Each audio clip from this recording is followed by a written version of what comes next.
ప్రస్తుతం నేను తాడికొండ నియోజకవర్గంలో ఉన్నాను. ఈరోజు మాజీ హోంమంత్రి సుచరిత గారి జన్మదిన సందర్భంగా ఆమె అభిమానులు పెద్ద ఎత్తున వేడుకలు నిర్వహిస్తున్నారు. అయితే ఇదంతా ఒక ఎత్తు అయితే అమరావతి ప్రాంతంలో తాడికొండలో హోంమంత్రి సుచరిత విజయ అవకాశాలు ఎలా ఉంటాయో అడిగి తెలుసుకునే ప్రయత్నం చేద్దాము. గౌరవ యువ ముఖ్యమంత్రి ఏదైతే మార్పులు చేర్పులు చేసిన తర్వాత గుంటూరు జిల్లాలో పరిస్థితులు ఎలా ఉన్నాయని అడిగి తెలుసుకుందాం. సార్ చెప్పండి, మొత్తమే కూడా నియోజకవర్గాల్లో పాత వారిని అందరూ కూడా తీసేసి కొత్తగా నియోజకవర్గ ఇన్ఛార్జీలు వేశారు. అందులో భాగంగా తాడికొండలో కూడాను మాజీ హోంమంత్రి సుచరితకి అవకాశం లభించింది. అంటే ఒక పక్కన అమరావతి ఉద్యమం జరుగుతుంది, మరో పక్కన అమరావతి రైతులు ఎవరు కూడా ఈ ప్రాంతంలో ఎస్సీలు ఉండకూడదు, ఆర్ఫై జోన్లో ఎవరు ఉండకూడదని కేసులు వేస్తున్నారు. ఈ నేపథ్యంలో మేడం గారి గెలుపు అవకాశాలు ఎలా ఉంటాయి? మేడం సుచరిత గారు జెడ్పీటీసీ మెంబర్గా 2006లో ఎన్నికై ప్రజాసేవలో ఉన్నారు. ముఖ్యంగా చెప్పాలంటే వాళ్ళ తండ్రి గారు అంకారావు గారు డాక్టర్ గారు ఎంబీబీఎస్ నుదురుపాడు పిహెచ్సిలో డాక్టర్గా చేస్తూ ఫిరంగిపురంలో పూర్ పీపుల్ డాక్టర్గా పేరు పొందిన రూపాయికే వైద్యం చేసినట్టు వ్యక్తి వాళ్ళ నాన్నగారు డాక్టర్ గారు. వాళ్ళ కొడుకు అతను కూడా హర్షని ఇప్పుడు డాక్టర్గా పనిచేస్తున్నారు. పేదలకి సేవ చేయటంలో రాజకీయాలకు రాకముందే ఆ కుటుంబంలో వాళ్ళ రక్తంలో ఉంది. ప్రతి పేదవాడిని ప్రేమించటం, అవసరమైన వాళ్ళకి ఆపదలు ఆదుకోవటం, ముఖ్యంగా వైద్య సేవ. వైద్యం అనేది ముఖ్యం. అసలు వైద్యము విద్య అనేది మెయిన్ ప్రజలకు కావాల్సింది. మిగిలిన సంక్షేమాలు ఇచ్చితే అందరూ తీసుకుంటారు, కానీ ప్రజలకు కావాల్సింది జీవితకాలం ఏంటి? వైద్యం, విద్య.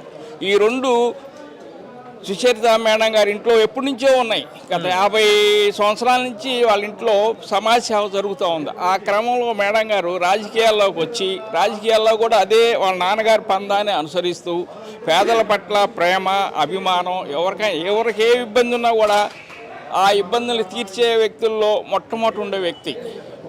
వ్యక్తిగతంగా ప్రభుత్వ పథకాలే కాకుండా సొంత డబ్బులు ఖర్చు పెట్టి పేదల ఇబ్బందులు ఆదుకునే వ్యక్తుల్లో మన గుంటూరు జిల్లాలో కాదు, ఉభయ రాష్ట్రాల్లో కూడా ఈ సుచరిత గారి ఫ్యామిలీ కానీ దయాసాగర్ వారి భర్త కానీ ముందుంటారు.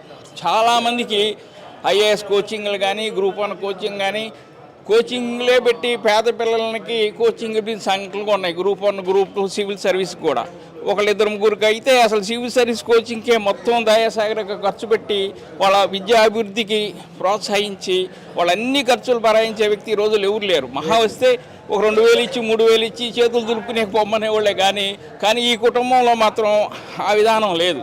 ఎవరికి ఎంతవరకు కావాలో సాచురేషన్, ఇప్పుడు జగన్ గారిని అమలు చేసే సాచురేషన్ పాయింట్ దాకెళ్ళే పథకాలు ఎట్లా ఉన్నాయో ఈ దంపతులు ఇద్దరు కూడా ఎవరైనా అవసరమైన వస్తే 10,000 అడిగితే 10,000 ఇచ్చేస్తారు, నాకు అంత అవసరం ఉందని.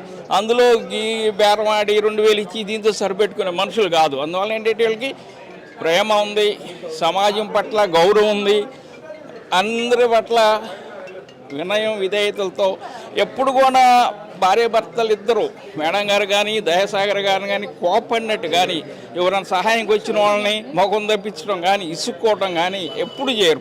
చెప్పండి మొత్తమే కూడాను గౌరవ ముఖ్యమంత్రి వచ్చే ఎన్నికల్లో గెలుపు దిశగా ప్రయాణిస్తున్నారని మనందరూ తెలుసు. అది రోజు రోజుకి ఎల్లో మీడియా కానీ డిజిటల్ మీడియా కానీ పెద్ద ఎత్తున ఆయన మీద ప్రాపకాండ చేస్తుంది. అసలు జగన్ గారికి ఓటు ఎందుకు వేయాలి? జగన్ గారికి ఎందుకు ఓటు వేయాలంటే అసలు 2014లోనే రైతు రుణమాఫీ అని చెప్పినట్లయితే 2014లోనే అధికారంకి వచ్చేవాళ్ళు. ఒక 4 అబద్ధాలు చెప్పకుండా ప్రజలను నమ్ముకొని పాదయాత్ర చేసి పాదయాత్రలో తాను పేదలు కనపడి నాకు ఇది కావాలి, నాకు ఈ స్కీమ్ కావాలంటే అన్ని పథకాలు ఇప్పుడు మనం చూద్దాం. ఉదాహరణ కిడ్నీ బాధితులది 100 సంవత్సరాల నుంచి సమస్య. అది ఎవరు పట్టించుకోవాలి అసలు? ఏది డయాలసిస్ కానీ, తర్వాత ఈ కిడ్నీ వ్యాధుల గురించి అసలు అక్కడ 200 రూపాయలు చంద్రబాబు టైంలో ఇచ్చింది పెన్షన్. వాళ్ళకు కూడా ఏది మిగిలిన వాళ్ళు ఇచ్చినట్టే ఇచ్చారు. 19 ఎలక్షన్ ముందు 1000 రూపాయలు చేశారు, తర్వాత 2000 చేశారు. జగన్ గారు పాదయాత్రలో ఇచ్చిన 10,000 పెన్షన్ ఇస్తున్నారు డయాలసిస్. ఇప్పుడు దగ్గర 60 బెడ్లు ఉన్నాయి డయాలసిస్, ఇది అట్ ఏ టైం చేసే బెడ్లు. 700 కోట్లతో హాస్పిటల్ కట్టించడం, కిడ్నీ రీసెర్చ్ సెంటరు. అసలు అక్కడ ప్రాథమికంగా సమస్య ఏంటో పరిశోధించి వాటర్ ప్రాబ్లం అని చెప్పి అక్కడ అటువంటి 800 కోట్లు 700 కోట్ల రూపాయలేమో హాస్పిటల్ నిర్మాణం, 100 కోట్లేమో వాటర్ ప్రాబ్లం. చుట్టుపక్కల గ్రామాలన్నీ కూడా పైపు ద్వారా వాటర్ స్కీమ్ కూడా కంప్లీట్ చేసి మొన్న ఇనాగ్రేటింగ్ కూడా చేయింది. ఈ విధంగా ప్రజల పట్ల చిత్తశుద్ధితో ప్రజల సమస్యలే తన సమస్యగా భావించే వ్యక్తి జగన్మోహన్ రెడ్డి గారు. మిగిలిన వాళ్ళగా అబద్ధాలు చెప్పి మాయ మాటలు చెప్పి నేను అది చేస్తాను ఇది చేస్తాను. మీరు చూశారు ఈరోజు ఈ డోక్రా కానీ లేకపోతే ఈ మన వాలంటరీ వ్యవస్థ కానీ అది కాదు. ఇప్పుడు మనం ఇప్పుడు సమ్మె చేయిస్తున్నారు వీళ్ళు. ఏది అంగన్వాడీ చంద్రబాబు ఎంత ఇచ్చాడు జీతం? 6,950 రూపాయలు. అది కూడా కేంద్రం 50-50. జగన్ గారు పాదయాత్రలో ఇచ్చిన దాని ప్రకారం వాళ్ళకి 11,950 12,000 రూపాయలు ఇస్తున్నారు. హెల్పర్కి ఎంత ఇచ్చారప్పుడు? వాళ్ళు ఈ ఎలక్షన్లు వస్తున్నాయి కదా, ఎలక్షన్లు వచ్చినప్పుడు రెచ్చగొట్టే తత్వం, ఈ రెచ్చగొట్టే తత్వంలో చేస్తున్నారు. మన ఆశా వర్కర్కి ఎంత ఇచ్చేవాళ్ళు? అంతకుముందు 3,000 ఇచ్చేవాళ్ళు. ఆశా వర్కర్కి ఇప్పుడు 10,000 జీతం చేశారు. అసలు అది వీళ్ళని హైదరాబాదులో గుర్రాలతో తొక్కించిన వ్యక్తి చంద్రబాబు నాయుడు గారు. వీళ్ళందరినీ పాదయాత్రలో ఇస్తానన్న హామీ ప్రకారం ఒకరికి జీతాలు పెంచి మన ఆశా వర్కర్కి 10,000 చేశారు, వీళ్ళకేం 12,000 చేశారు, ఒకరికేం 7,000 చేశారు. సార్ చెప్పండి, జగన్ గారికి గెలుపు ఎలా ఉండబోతుంది 2020? జగన్ గారి గెలుపుని ఎవరు ఆపలేరండి, అంతే. ఇది ఎందుకంటే అసలు ఎవరు ఆపలేరు. వాళ్ళు పంచాయతీ ఎలక్షన్ల దగ్గర నుంచి జడ్పీటీసీకి వచ్చేసరి పారిపోయారు, క్యాండిడేట్లే పెట్టలేదు. జడ్పీటీసీలో పారిపోయారండి. సోషల్ మీడియాని అసత్యాలు ప్రచారం చేస్తూ మేము ఉండమని చెప్పడం తప్పితే ఈ రోజు వరకు వాళ్ళకి ప్రజల ఆధారం లేదు. రోజు రోజుకి జగన్ గారి ఆదరణ పెరుగుతుంది, గ్రాఫ్ తగ్గటం లేదు, అంతే. మన్స్ మోర్ 24. మేడం చెప్పండి, ఎలా ఉండబోతుంది రాబోయే రోజుల్లో? జగన్ గారి ప్రభంజనాన్ని ఎవరైనా అడ్డుకునే అవకాశం ఉందా? తాడికొండలో మరి మార్పులు చేర్పులు చేశారు, సుచరిత గారు గెలిచే అవకాశం ఉంది. అక్కడ అమరావతి రైతులందరూ కూడాను రాష్ట్ర ప్రభుత్వం మీద కక్ష కట్టి ఉన్నారు కదా, అంటే కంటిన్యూగా ఉద్యమాలు చేస్తూనే ఉన్నారు. మీకు ఎలా ఉండబోతుంది? ఈరోజు మేకతోటి సుచరితమ్మ గారి జన్మదిన శుభాకాంక్షలు తెలుపుకుంటూ మరి భారీ ఎత్తున జనం సమూహం ఆమెకి శుభాకాంక్షలు తెలిపారు. మరి జగన్ గారి విషయానికి వచ్చేస్తే ఈరోజు వచ్చేసి బడుగు బలహీన వర్గాల పిల్లలు మరి అమెరికా వెళ్ళి స్విచ్ ఇవ్వడం జరుగుతుంది. మరి అంత మంచి కార్యక్రమం ఏ సీఎం అయినా చేశారా? మరి జగన్ గారే గెలుస్తారా లేదన్నది చంద్రబాబు నాయుడు తెలుసు, పవన్ కళ్యాణ్ తెలుసు. మరి ప్రతి ఒక్కరికి చేయూత కానీ, మరి జగనన్న తోడు, జగనన్న ఆసరా, వసతి దీవెన, విద్యా దీవెన, విదేశ దీవెన, మరి మీరు పిల్లలు చదివించండి, నేను పెళ్లి కట్టను, 1,00,000 రూపాయలు ఇస్తాను, మీరు పిల్లలు 10th వరకు చదివిస్తే నేను చేస్తానని చెప్పిన జగన్మోహన్ రెడ్డి గారికి ఓటేయకుండా చంద్రబాబు నాయుడు ఓటేస్తారా? ఒక్కసారి మీరు ఆలోచించండి. మరి పవన్ కళ్యాణ్ ఎన్ని చెప్పినా బర్రెలకు వచ్చిన ఓట్లు పవన్ కళ్యాణ్కి వచ్చిన తెలంగాణలో, మరి అదొక్కసారి గుర్తు చేసుకుంటే వీళ్ళు చేసేది కన్నా జగనన్న ప్రజాజనం సమూహంగా ఉంది. ఎక్కడైనా సరే మరి సుచరితమ్మ గారు ప్రతి ఇంట్లో పత్తిపాటు నేర్చుకుని 15 సంవత్సరాలు ఎమ్మెల్యేగా ఉన్నారు. ప్రతి ఇంటిని పేరు పెట్టి పిలుస్తుంది, ప్రతి ఇంటిలో ఆడపిల్లలా చూసుకున్నారు. అదేవిధంగా తాడికొండలో కూడా మార్పులు చేర్పులు చేశారు, కానీ పార్టీ ఒక్కటే కాబట్టి జగన్మోహన్ రెడ్డి గారిని చూసి ప్రతి ఒక్కళ్ళు ఓటేస్తారు. ఈ విధంగా మనం చూసుకుంటే మరి జగనన్న ఆ రోజు పాదయాత్రలో చెప్పిన మాట తప్పని మడం తిప్పని జగన్మోహన్ రెడ్డి గారు నవరత్నాలు పెట్టి నవరత్నాలనే మరి భౌతికతగా ఆచరించి ఒక్క పథకం కూడా లేట్ కాకుండా ప్రతి పథకాన్ని ప్రతి సంవత్సరం ప్రతి నెలలో మరి ఇదివరకు జనం పొరుగురు పనులకు వెళ్ళేవాళ్ళు, కానీ ఈరోజు ఒక్కళ్ళన్నా ఏ ఊరన్నా వెళ్ళి పనులకు వెళ్తున్నారా? ఈరోజు ఇక్కడే ఉండి ప్రతి ఒక్కళ్ళు పిల్లలను కానీ వాళ్ళ పనులు కానీ ఆడవాళ్ళు ఆదాయం కానీ మరి ఇదివరకు ఆడవాళ్ళని చూస్తే వాళ్ళు కాళ్ళ మీద బతకలేని పరిస్థితుల్లో అప్పుల్లో గురుకుపోయి మరి ఆ విధంగా ఉన్నారు. మరి ఈరోజు ప్రతి ఒక్క చెల్లమ్మకు వాళ్ళ సొంతింటి కళ నెరవేరింది. ప్రతి ఒక్క చెల్లమ్మ బిజినెస్ చేసుకుంటూ మరి గేదెలు కానీ మరి తాటికొండలో మేడం గారికి జగన్మోహన్ రెడ్డి గారు ఊహించినంత విధంగా మెజార్టీ వచ్చుద్దని మేము జన సమూహంగా మేము వెళ్ళాము. ఆ రోజు జనం రిసీవ్ చేసుకోవటం మేము చూసాము. భారీ ఎత్తున జన సమూహంగా పాజిటివ్గా ఉన్నారు. మరి సుచరితమ్మని తాటికొండ పత్తిపాటు చేసుకుని ఎలా ఆదరించారో తాటికొండ ప్రజలు అలా ఆదరిస్తారని మేము కోరుకుంటూ జగన్మోహన్ రెడ్డి గారికి ధన్యవాదాలు చెప్తున్నాం. అన్నా చెప్పండి, ఇందా నుంచి వీళ్ళందరూ మాట్లాడే పరిస్థితి మీరు చూశారు. జగన్ గారికి ఓటేస్తేనే సుభిక్షంగా ఉంటుంది, బడుగు బలహీన వర్గాలు బాగుంటారు అంటున్నారు. అంటే ఒక విద్యావేత్తగా యువకుడిగా మీరు ఏం చెప్పవచ్చు? అంటే జగన్మోహన్ రెడ్డి గారికి ఎందుకు ఓట్లు వేయాలి అంటే జగన్మోహన్ రెడ్డి గారికి రాజకీయం చేయడం చేత కాదు, అందుకని ఓట్లు వేయాలి.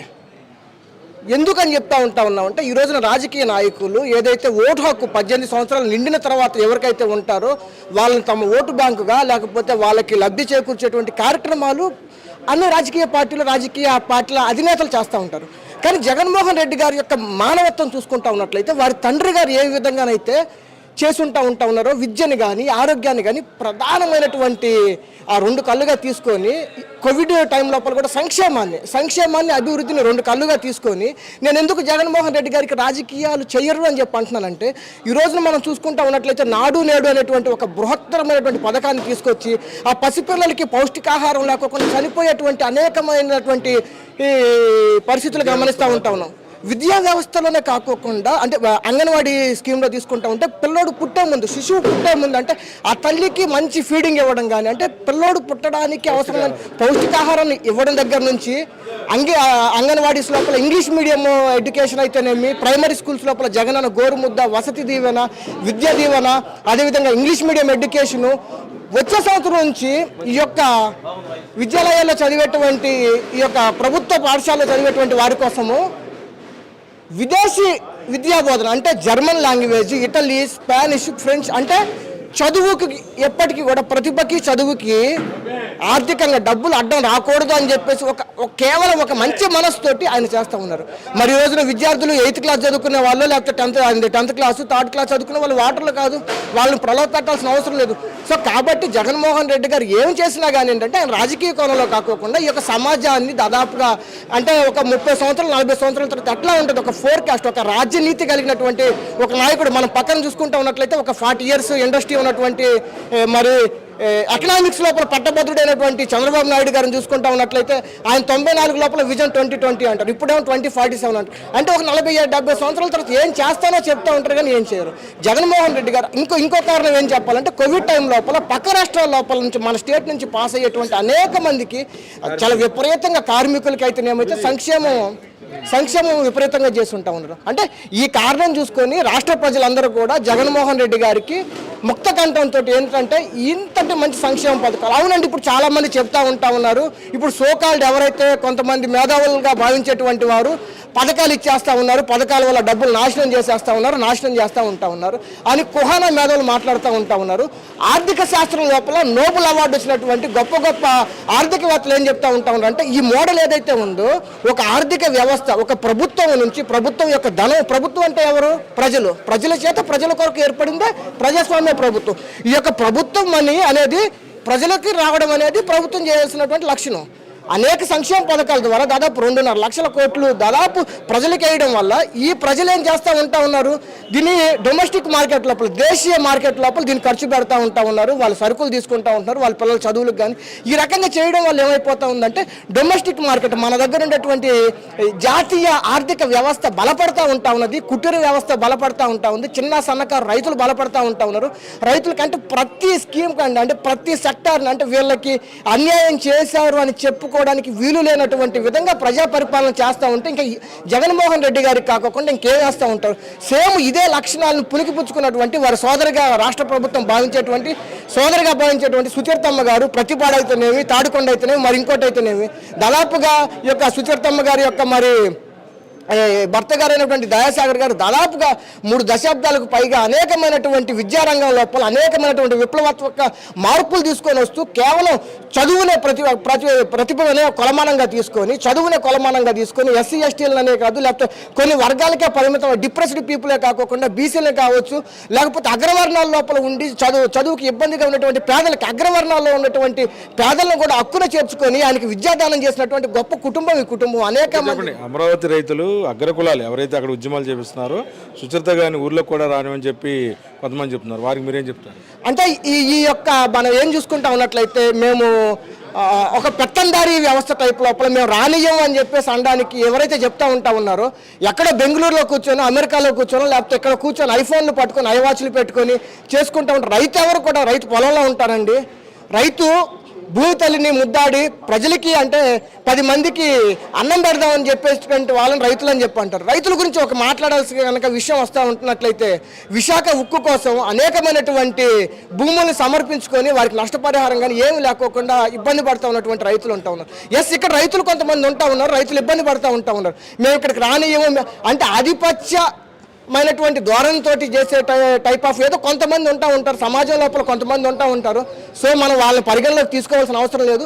అందరూ కూడా అన్ని వర్గాల ప్రజలు కూడా ఎందుకంటే ఈ కుటుంబానికి ఒక భిన్నమైనటువంటి ఒక ప్రశస్తత ఉన్నది.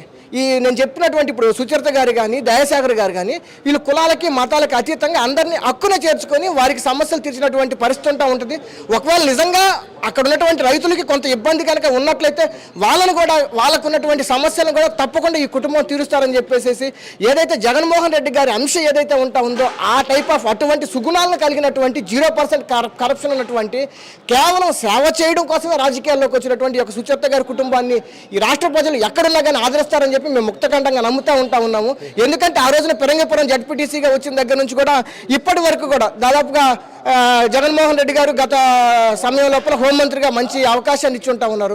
కేవలం సేవ చేసేటువంటి ఉత్పత్తి తప్పితే ఈ రోజున వర్తమాన రాజకీయాలు చూసుకుంటా ఉన్నట్లయితే దేశాల్లో వివిధ రాష్ట్రాల లోపల చిన్న చిన్న కార్పొరేటర్లు వార్డు స్థాయి వ్యక్తులు కొన్ని వందల కోట్లు సంపాదించుకున్నటువంటి కరప్షన్ చేస్తున్నటువంటి సందర్భం లోపల ఒక గొప్ప హోంమంత్రి పదవిని కూడా చాలా సేవా తత్పరతోటి జగన్మోహన్ రెడ్డి గారు ఏమైతే ఇచ్చారో కేవలం దానికోసమే వాడి ఒక దిశ అనేటువంటి ఒక అద్భుతమైనటువంటి చట్టం రూపకల్పన లోపల ఒక స్త్రీల యొక్క బాగోగుల్ని పరిరక్షించేటువంటి దాని లోపల భాగం అయ్యి ఉన్నారు. ఎస్సీలకైతేనేమి అనేకమైనటువంటి సంక్షేమ పథకాలని మరి డిజైన్ చేయడం లోపల జగన్మోహన్ రెడ్డి గారికి ఎప్పుడు నా సోదరి అని చెప్పుకుంటూ ఉంటాడు. తప్పకుండా జగన్మోహన్ రెడ్డి గారు ఏవైతే అంశం లోపల ఈ యొక్క రాష్ట్ర ప్రజలు ఆయన ఏ రకంగానైతే యాక్సెప్ట్ చేస్తూ ఉన్నారో అట్లాగే ఈ గుంటూరు జిల్లా లోపల ప్రజలు మేకతోటి కుటుంబాన్ని యాక్సెప్ట్ చేస్తూ ఉన్నారు. బ్రహ్మాండమైనటువంటి మెజార్టీ తోటి సుచరితమ్మని గెలిపించుకొని జగన్మోహన్ రెడ్డి గారికి గిఫ్ట్గా మేము ఇస్తామని చెప్పి మేము తెలియజేసుకుంటా ఉంటాం. అన్న చెప్పండి, మీరు సీనియరు, వారి కుటుంబంతో మమేకమై తిరిగారు. ప్రస్తుతం ఉన్న పరిస్థితుల్లో తాడికొండలో ఏం జరగబోతుంది? అందరి చూపు కూడా అటే ఉంది. అటు అమెరికాలో ఉండేవాళ్ళు, లండన్లో ఉండేవాళ్ళు అందరూ కూడా తాడికొండలో ఏం జరుగుతుందని చూస్తున్నారు. ఒక మాటలో చెప్పాలని మీరేం చెప్తారు? ప్రజాస్వామిక వ్యవస్థ ప్రజలకు వద్దకు వచ్చేటప్పుడు ఏ అధికారినైనా ఏ రాజకీయ నాయకురాలనైనా ప్రజలు స్వాగతించాలి. ప్రజలు స్వాగతించకుండా మేము రానివ్వము సుచరితమని అనడం అది అప్రజాస్వామికం. ఈనాటి సుశాలమైన భారతదేశంలో ప్రపంచ దేశాలనికి భారతదేశంలో ఒక ప్రత్యేకత ఉంది. అది సుశాలమైనటువంటి ప్రజాస్వామిక వ్యవస్థ కలిగినటువంటి విపులీకరించబడిన అద్భుతమైన రాజ్యాంగంతో కూడినటువంటి పరిపాలన అందించే దేశాల్లో భారతదేశం ఒకటి. అటువంటి భారతదేశంలో ఏకైక ముఖ్యమంత్రి ఒకేసారి 1,00,000 మంది ప్రజానీకానికి పర్మనెంట్ శాశ్వత ఉద్యోగాలు కల్పించే ఘనత అది వైఎస్ జగన్మోహన్ రెడ్డి గారికి దక్కుతుంది. ఈనాడు పేద ప్రజలు విద్య వైద్యం ఎవరికైతే ఉచితంగా అందించబడుతుందో ఆ రాష్ట్రం అభివృద్ధి చెందుతుంది అనడానికి తార్కాణమే జగన్మోహన్ రెడ్డి గారి నాయకత్వం. కానీ రాజధానిలో ఉన్నటువంటి దగ్గరలో ఉన్నటువంటి ఈ తాడికొండ నియోజకవర్గానికి సుచరితమ్మ గారు ఒక అద్భుతమైన నాయకత్వం లక్షణాలు కలిగిన వీర మహిళ. తప్పనిసరిగా వారి ప్రియ భర్త గారు దయాసాగర్ గారు సివిల్ సర్వెంట్గా 30 సంవత్సరాల పైచీలకు బ్రహ్మాండమైన భారతదేశానికి ఇన్కమ్ ట్యాక్స్ అధికారిగా సేవలందించి మంచి నిబద్ధత కలిగిన వ్యక్తిగా పేరొందినటువంటి వ్యక్తి. వారి యొక్క సూచనల మేరకు సుచరితమ్మ గారు తప్పనిసరిగా అద్భుతమైన పరిపాలనా సౌలభ్యంతో రాజధాని దగ్గర మన తాడికొండ నియోజకవర్గాన్ని ప్రజలందరూ అభీష్టం మేరకు తప్పనిసరిగా గెలుచుకొని జగన్మోహన్